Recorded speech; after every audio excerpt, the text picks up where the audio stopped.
are going to start our 8th chapter. This chapter deals with flow of control. So, what all things we discussed in our last class?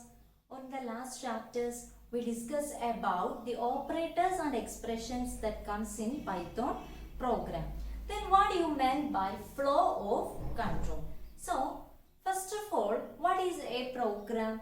A program simply means a set of statements or instructions to execute. So, what is the aim of our program? We need to execute some instructions or some statements.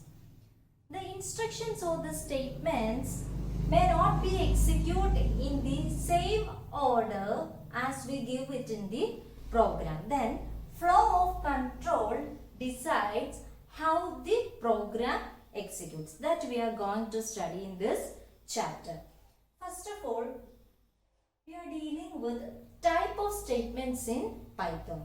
So, what do you mean by a statement? A statement means instructions that are given to the computer to perform any kind of action. So, what do you mean by a statement? A statement means some instructions. Such instructions are given to the computer to perform any action or to perform any operation. That is called a statement. We can say that it is the smallest executable unit in a Python program. So, what is the smallest executable unit in a Python program? It is a statements. Then, when it comes to Python, statements are mainly classified into three types. What are they? Empty statement, simple statement and compound statement. So, statements means some instructions to the computer which perform any type of operation. We can say that it is the smallest executable unit of any Python program. Then, the statements in Python are classified into three types. What are they? Empty statement, simple, or it is also known as single statement, and the third one is compound statement. Now we can see in detail about each of the types of statements in Python. The first type of statement is known as empty statement. What do you mean by an empty statement? An empty statement means it is a statement which does nothing in our program. If any statement does nothing in our program, we can say that it is an empty statement.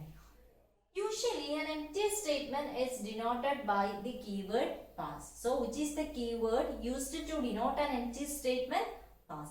So, in our program, when we see a pass statement, it means there is nothing to execute at the particular statement.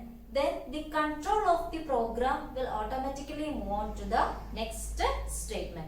That is known as empty statement, which is denoted by the keyword pass. Now look at this example. A is equal to 6. Second statement pass and third one is B is equal to 4. So first of all the value 6 will assign to the variable A. Then at the second statement we can see a pass. It means what? There is nothing to execute at this point. Then the flow of control will automatically move on to the next statement. So what will happen in the next statement? The value B will assign to the variable B. So this is the working of empty statement.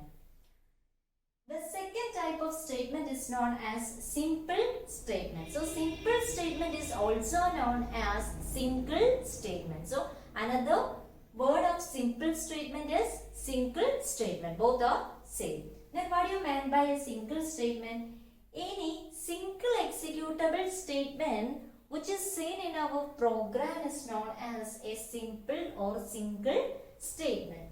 For example, name is equal to input of enter your name. So this is an example of a simple statement. Any single executable statement in our program is known as simple statement.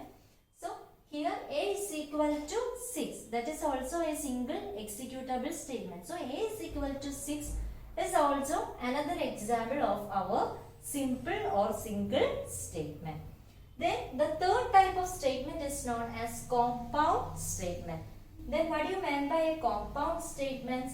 A compound statement means it consists of a group of statements. So compound statement means a group of statements, and the entire group of statements will execute as a single unit. So under the compound statement, we can see multiple statements that will execute as a unit. Then how can we identify a compound statement? Every compound statement has a header and a body. So what is the peculiarity of a compound statement? It has a header as well as a body part.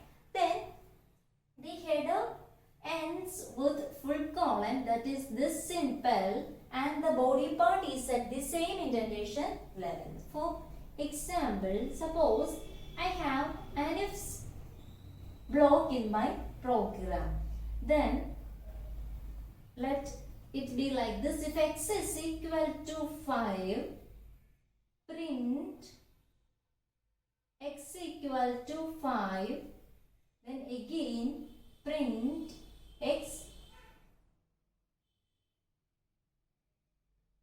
not equal to 6. So this is an example of a compound statement. So this is called the if block. So a compound statement has a header. So this particular compound statement has the header of x is equal to 5 is the header of this particular compound statement. And I told you the header part always ends with symbol.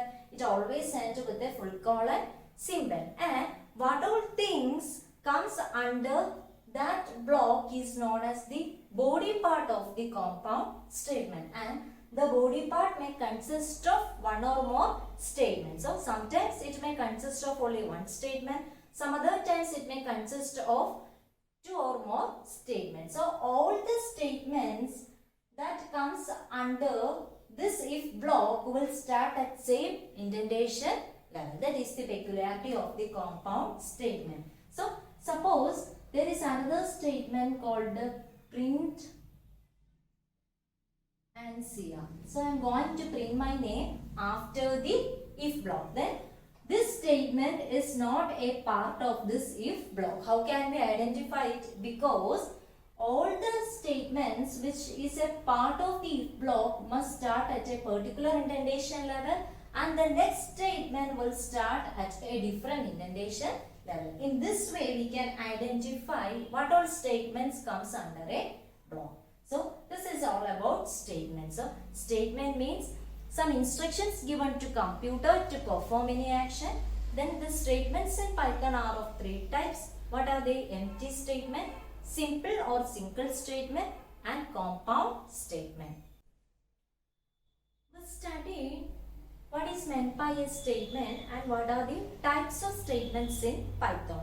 Next topic is statement flow control. So in our program there are some statements. So of the statements may be executed sequentially, selectively or iteratively. So how the statements are executed in our program. Sometimes it may execute in a sequence manner. Some other times it may execute selectively or iteratively.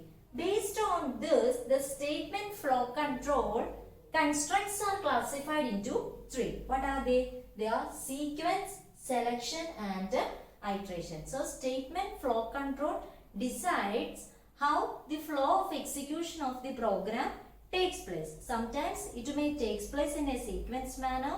Some other times it may take place in selective manner or in an iterative manner.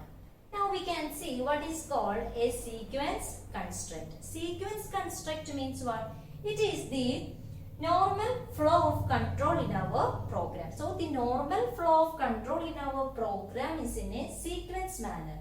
Sequence manner means what? The statements are executed sequentially. Sequentially means one after the other. Suppose we have a program and it consists of three statements. Let it be like this. A is equal to 5, B is equal to 4, C is equal to A plus B. How the flow of execution of this particular program takes place? First of all, the value 5 will assign to A, which means it executes the first statement of the first line in our program. Then it will assign the value 4 to the variable B. which means it executes the second statement, that is b is equal to 4. After that, it will add up the values a and b and the result will store to the variable c. So how the execution takes place in this program? The execution takes place in a sequence manner. That is, the first line execute first, the second line execute second, and so on. Such a type is known as sequence constraint. We can say it is the simplest one. So the simplest flow of control in a program is the sequence manner. And how can we denote the sequence construct? It is like this: statement 1, statement 2, statement 3, which means each of the statements are executed one after the other. So this is called the sequence construct. The second type is known as the selection construct. So first one is known as sequence construct. There the statements are executed in a sequence manner. Second one is selection construct. Now what is the difference between a selection construct and a sequence construct? In a selection construct, the execution of our statements will always depend on a condition test. So here first we check a particular condition. If that condition is true, it will execute a particular number of statements or a particular set of statements. So if the condition is not true, which means if it is false, it will execute another set of statements. Such a type is known as the selection construct. So how it will work? First of all, it will check on a condition. If the condition evaluates to a true value, it will execute some set of statements. If it is evaluated to a false value, it will execute another set of statements. So depending upon the condition, the execution of the statements will also change. So if the condition is true, it will execute the first set of statements. If it is false, it will execute the second set of statements. So the execution of the set of statements, whether it is first or second, depends upon our condition. Such a construct is known as selection construct. So all the statements in our program may not be executed like sequence construct. It will execute the statements according to the condition. That is why it is also known as decision construct. So another name of selection construct is known as decision construct. Then this particular figure shows the working of the selection construct. So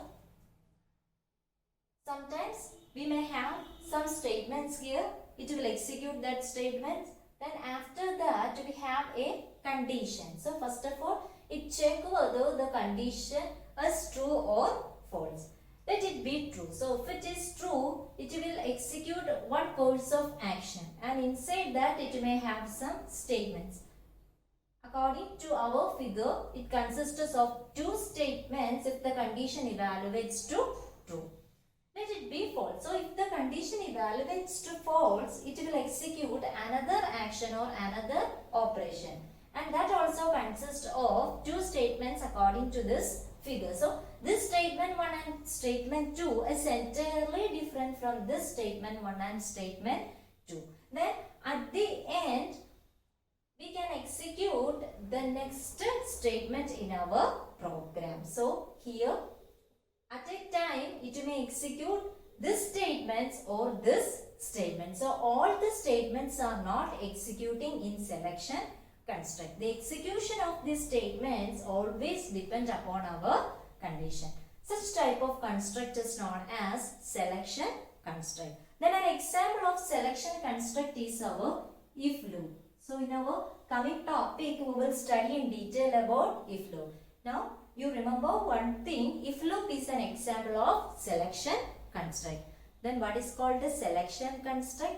Selection construct means our execution of statements depend upon a condition, and it is also known as decision construct. And this is the flow chart which shows the working of the selection construct. The third type of construct is known as looping or iteration construct. So another name of iteration construct is called the looping construct. Then what do you mean by iteration or looping? Here we are going to execute a set of statements in a repeat mode, which means again and again depending upon a condition. So first of all, we are going to check a condition. If it is true, we will execute a set of statements. That set of statements is known as our body of the loop. So up to which time we will execute this set of statements, up to where our condition is false. So we are going to stop the execution of the statements inside our condition test, which means the body of the loop, when our condition is false. So this figure shows the working of the iteration construct or looping construct. So first of all, we are going to check a condition like that in the case of selection construct. So if the condition is true, it will execute the statements there, which means statement 1 and statement 2. At the end of the execution of all the statements inside the body of the loop, it will check the condition again. So at the second time, if the condition is again true, it will execute the statements again. Then it will check the condition once more. At that time also, if it is true, it will execute these statements again.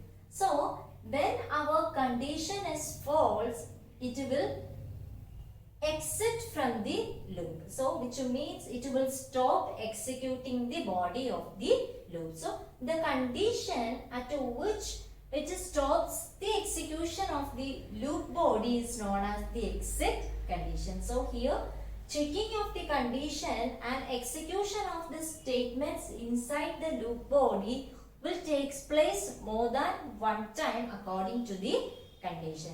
Such type of construct is known as looping or iteration construct. Then what is the difference between selection construct and iteration construct? In case of selection construct, we will check the condition and execute the statements according to the condition only once. But in the case of looping or iteration statements, sometimes the body of the loop may execute only once. Some other times it may execute more than once according to the condition we give inside the condition test. So such a construct is known as looping or iteration construct. Then the for loop and while loop are examples of the iteration construct. Then we can discuss in detail about for loop and while loop in our coming topics. Then what all things we discussed today? What do you mean by a statement and what are the types of statements in Python? What are they? Empty statement, simple statement, compound statement.